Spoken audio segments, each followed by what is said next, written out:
Hey fellas, today we're going to talk about the Sleepy Creek number 11 double long spring, the little trap with the big bite. So stay tuned.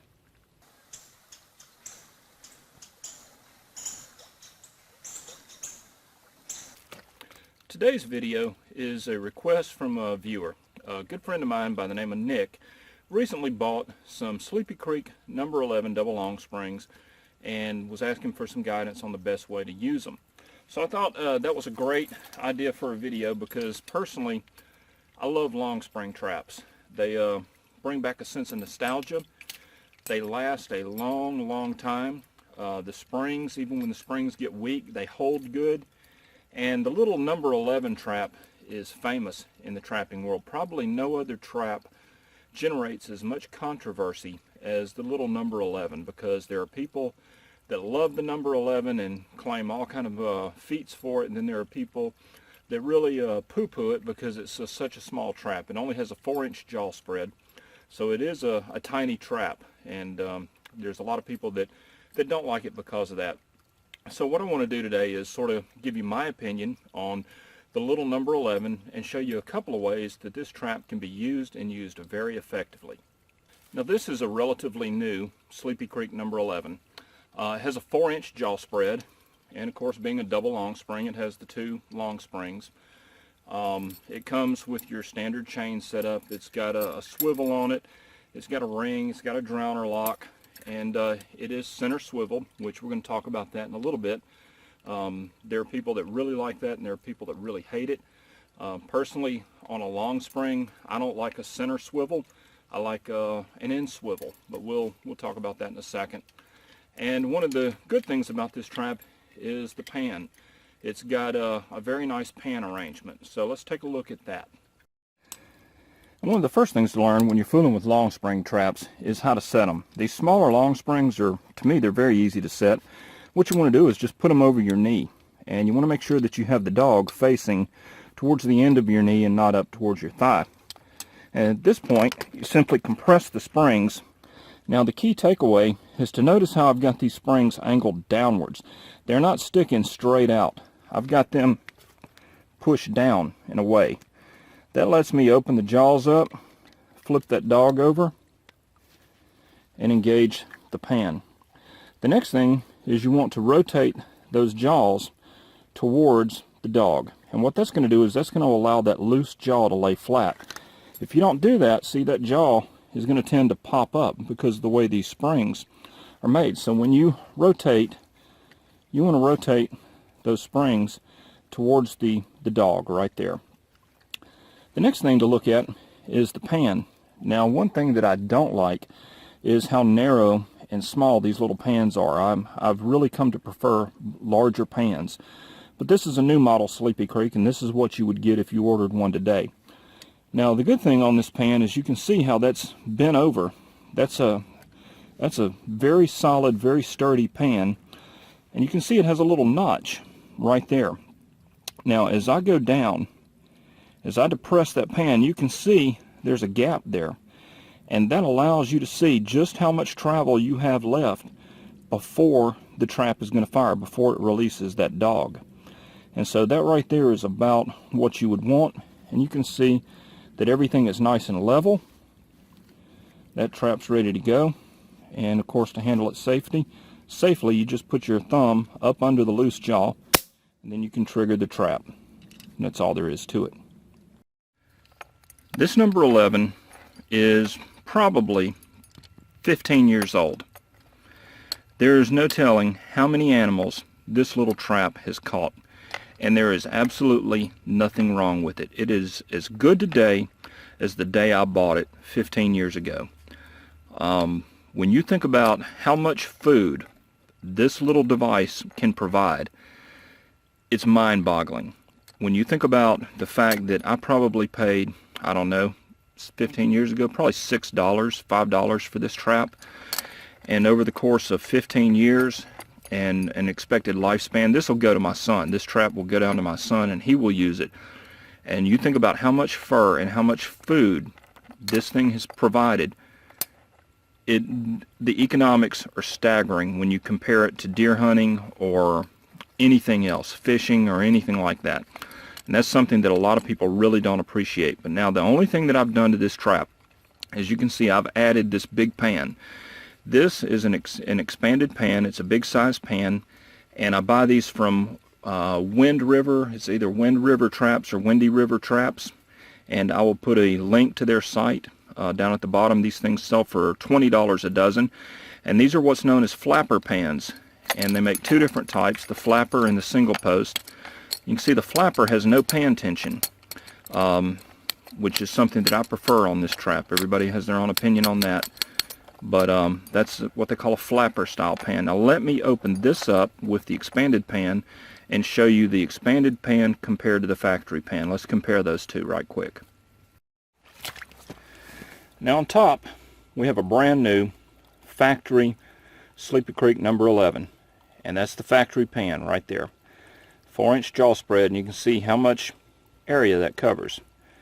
Down here on the bottom, that is the same trap, 15-year-old version with the expanded pan. Look how much of a difference that makes. Compare how much empty space. Now, the reason that that's important, let me get a better focus there. The reason that's important, these traps are used for smaller animals. If you're using this for mink, for a coon, for squirrels, what have you, think about the size of the foot. If you're trapping eastern gray squirrels, which is what I use these traps for a lot, a squirrel can step all around inside this pan and not trigger the trap. That same squirrel is most likely going to step on the flapper pan. There's very little, see, I can't even fit my fingertip down in between there. I can easily put my finger, my thumb, almost 2 fingers down in there, that I can get all around that trap pan. Not so on this. Now, when you think about the type of animals that I've just mentioned, a mink or a gray squirrel, those are very lightweight animals. Another reason that I like this flapper pan with no pan tension. I don't really need to crank this pan tension up to 2 or 3 pounds. I don't need a lot of pan tension if I'm going to be trapping small animals such as mink and squirrel. Now, if I'm going after coon, that's a little bit different story. But you can see the difference for yourself. Same trap, difference in pan. I really wish that one of these manufacturers would wake up and start putting bigger size pans on their traps.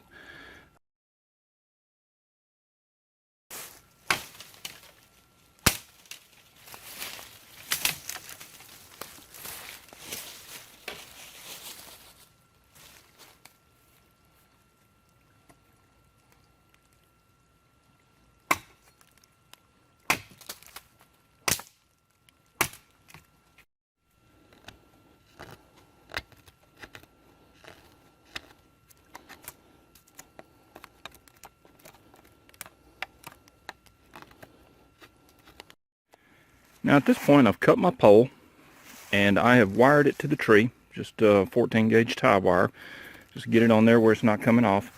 I've slicked down the end and flattened it out a little bit. I've cut a little notch for the center swivel on the trap. Now what we're going to do is we're going to put the trap on here, and we can do one of two things. We can either put our bait out here on the end, or we can suspend it from another stick up here, or if there were a limb poking out, I'll show you how to do that as well. But the idea is we want some bait on the end to get the squirrel to run across the trap. Now most of the time you see these pole sets with body grip traps, and when I'm doing squirrels I much prefer a foothold trap to a body grip, because I have seen, and I've got game camera footage of birds landing on the body grips. I've got footage of squirrels going around the side, going over the top, what have you, and I tend to have better results with a foothold than I do with a body grip, at least for eastern gray squirrels. So let's get that set up, and I'm going to show you the way I set the trap on here and suspend the trap on, or attach the trap to the pole, which is the real trick and thing where these long springs really shine. Now this is how I want the trap to sit on the tree. You can see I've got the springs bent back towards the dog, and you can see that notch under there is allowing that center swivel to not cause any problems, so the trap will lay relatively flat. And then that's exactly what I'm looking for. Now we have to attach the trap to the pole. Now let me show you a trick that I have never seen demonstrated anywhere else. Most of the time when people go to attach a foothold trap to a pole or a log, what they're going to do is they're going to drive a nail down in there. They're going to take a nail with virtually no head. They're going to drive it down into the wood, and then they're going to bend it over at a 90-degree angle, and they're going to slide the base plate of the trap underneath that. The idea being, when the animal is caught and the trap fires and he starts to struggle, the animal is not going to be able to push it that way, but he'll be able to push it off this way, and then he will be suspended down here in midair where he won't have any leverage and he can't fight. The problem I have with nails is, number one, I got to carry nails. Number two, I got to carry a hammer, and it's just an extra step to drive the nail down in there and then bend it over at a right angle. What I have found that works better for me is wire. I've already got wire, and this is just 14 gauge tie wire. That's what I use to tie the pole to the tree with. And so when you're trapping, you're going to have pliers and you're going to have wire. So all I do is I double that 14 gauge wire up so that it's double thickness. That gives it some extra stiffness, and I just twist a strand around the log, around the pole on each side, get it good and tight, and then just bend that wire over. I find the wire is a lot easier to bend to the exact position that I want. It's a lot cheaper and easier than carrying hammer and nails, and you don't have to worry about running out of it. So now to attach the trap to the pole, you can see I've got my 90-degree bend in there. All I'm going to do is I'm going to take that, and I'm going to make sure that the base plate of the trap fits under those prongs. Let me see if I can get a, there you go. You can see that one right there, and that one right there. You can bend that down, get it nice and snug, and that's it. That trap is on there. You can rotate that pole. You can see it's nice and stable. Fire the trap and it'll fall away. Cheap, simple, effective.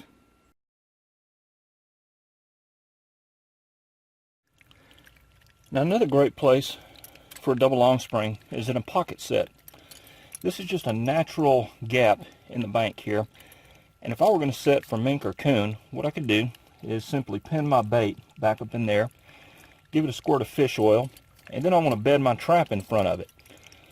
What you want to do is you want to take advantage of these long levers to help bed that trap firmly and securely.